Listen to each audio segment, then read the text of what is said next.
Hi friends, it's Carolina with alwaysexpectmore.com, and today I'm here with another awesome video. You ready? Let's get started.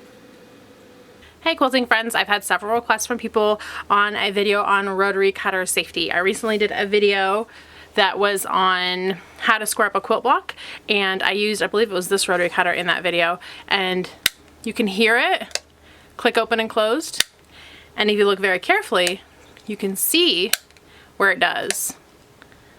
But let me see if you can see from the other side better. There you go. But there were lots of people that couldn't quite tell that I was being safe with this rotary cutter, and were also concerned that maybe people didn't understand rotary cutter safety. So I thought I'd do a little video to take you through some of the tips that you should know when using a rotary cutter.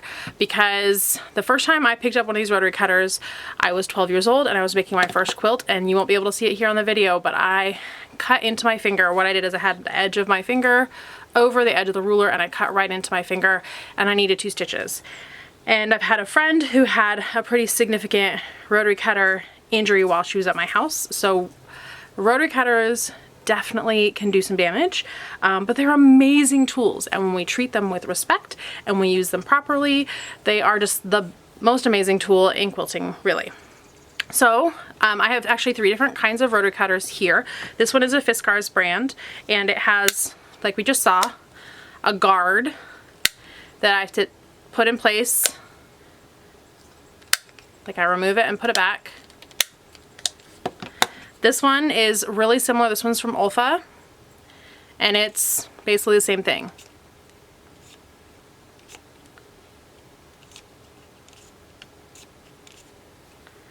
This one's also an Olfa rotary cutter, and if you look, I have to push this button to say I'm using my rotary cutter, and then I press it in place to have it exposed, and then when I click this button back, I can't expose it anymore. So those are 3 different kinds of rotary cutters. I want you to know that even if these guards are in place, these rotary cutters can still be dangerous. When my son, my oldest, was pretty young, he actually snagged one of these rotary cutters off of my sewing table, and without me knowing, actually it was one like this, he was able to unscrew the back and get the blade out. And thankfully there was no damage. I caught it before there was any damage, but having a small child with a sharp blade like that could be super, super dangerous. So just because it's locked doesn't mean that it's safe. When you're done using it, you definitely want to put it up high and away from small hands. Okay, so those are some different kinds of rotary cutters. I want to show you how to change out the blade safely. Now, you can see on the back, there are mechanisms for taking off the blade. This one is a screw, and we'll do that one in a second. This one's also a screw, and then this one actually has a latch that lets the blade out like that. So this one would actually have been more tough for my son to open up than this screw. And sometimes these screws get a little loose. So if you're looking for something maybe a little more safe, I would look at this latch for blade changing versus a screw. So this rotary blade is actually a little dull, and so I'm going to go ahead and change it. I'm putting my finger here so nothing like drops, so everything's going to be controlled. As I take off that nut, I'm going to carefully put it on the table and allow this to come off. And now I've got a very exposed rotary blade, and I'm treating it with lots of respect. Now, to dispose of a rotary blade, I actually have a container of old blades, and it actually says on here, I don't know if you can read that, it says used blades. So all of my used blades go in here, so they can't do any damage to me or anyone who puts something in the garbage and wants to push down because the garbage is full could still cut themselves on that blade, because just because it's dull doesn't mean that it can't cut.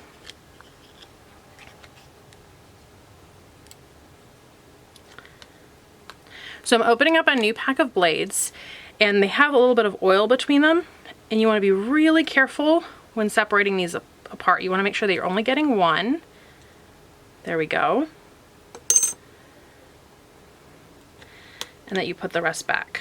And never ever ever push with your finger on the top of these blades. There we go. So I'm going to put the other stack of blades away.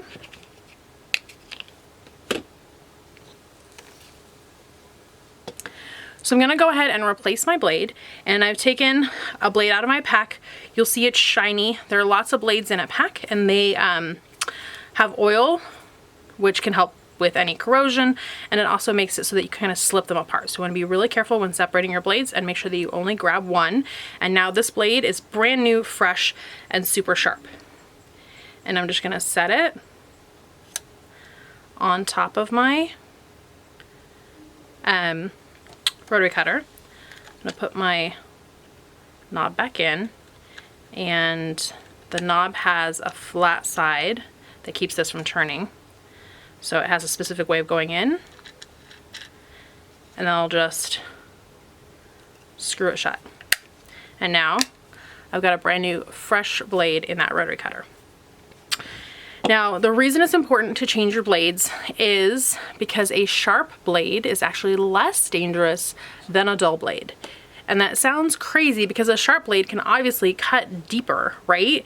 But there's a couple reasons why a sharp blade is said to be less dangerous than a dull blade. The first is that a sharp blade will actually give you a really clean cut, and though it might be deep, a really clean cut is much easier to stitch up and less likely to get infected. It's super clean. They can match it all up, and you'll get like a super great heel, which is why, I mean, granted it was more than 25 years ago, but you can barely see the scar on my finger from where I cut open my finger. So that's one reason, but the biggest reason that a sharp blade is less dangerous than a dull blade is because if this was a dull blade and I was cutting, I would need to push really, really hard to cut through all those layers because I'm cutting with a dull blade. And when you're pushing down really hard like that, you're gonna lose control because you don't have the control because you're using force rather than control.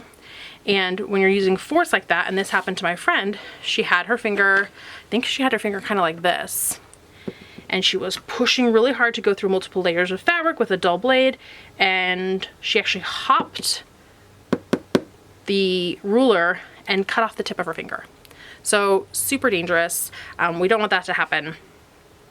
So having a sharp blade, super important because you'll have so much control when you're slicing. And that's why I think with that last video, there are some people who said, whew, you're looking pretty scary because you're just slicing away, because I'm barely pushing down at all. Oh, and it cut almost all the way through. Like almost, I'm not even pushing on the blade there. And so with just the slightest amount of pressure, I'm getting a beautiful clean cut. I'm gonna not talk this time, and hopefully you can hear. A nice sharp blade also makes a beautiful sound when it's cutting through fabric. So there you go, at viewer request, a quick tips video on how to change your rotary blade, why a sharp rotary blade is best, and some basic rotary cutter safety. One more tip before you go is my recommendation is generally not to cut at night.